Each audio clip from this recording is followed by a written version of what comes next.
Senator Peters, thank you. Thanks for holding this conversation. I do think we need to have a protracted conversation on this. We've had some good dialogues before about this issue, but not about this text and trying to be able to work through it. There have been a lot of questions flying around about how we're going to actually resolve this.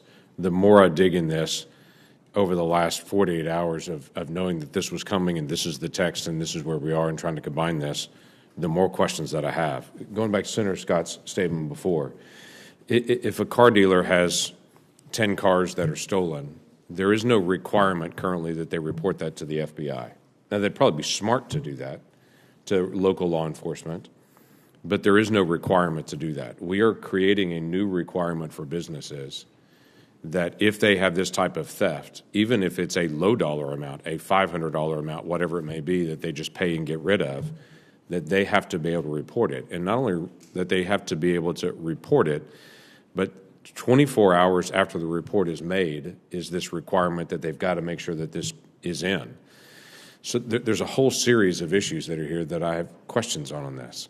Not only that we are creating this new mandate for this, and it may go down to a hotel or a restaurant or a car dealer or a landscaping company to be able to deal with this type of new burden for them that they have no idea who CISA is.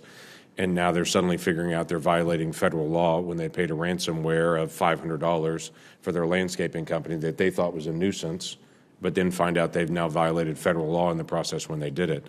But there are a lot of additional things that are in this that I think just require some more attention. There's a section in this where it talks about that if they pay a ransomware, that they also have to conduct a due diligence review alternative to making the ransomware payments, and they have to do an analysis. I assume that's something they're going to have to turn in to someone after the fact of show me you did your due diligence review of other alternatives.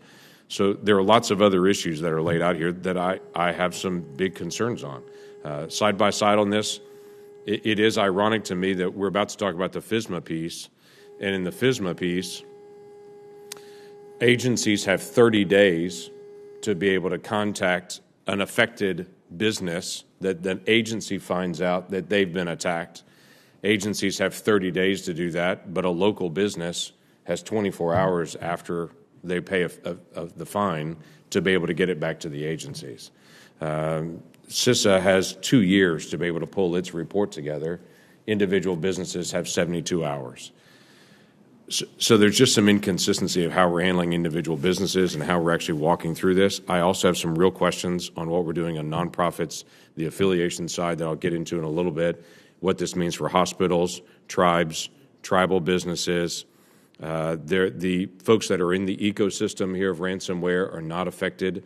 There are negotiators, that there's actually a business on dealing with ransomware negotiators. They're left out of this. So I'm just saying there are a lot of holes in this, that this is definitely an issue we need to address. I just think that this cake is 30 minutes of baked into a 45-minute bake, if I can say that. And I'd love some more time to be able to finish it out so that when we get this passed, we have the things in it that we really need to have in it. Before I recognize Senator Hassan, I just wanted the one comment about the due diligence with the ransomware. They're not required to provide that to the government. It's really, as we heard from the FBI in particular, that ransom should not be paid. And every effort should be made not to do that. Because when you give criminals ransom, guess what you get? You get more attempts to get ransom. And we have to push back and try to stop that practice. So it is best practices to find alternatives and to seek those out, and hopefully those alternatives would be available from FBI and CISA and others. By the way, Hassan? Okay.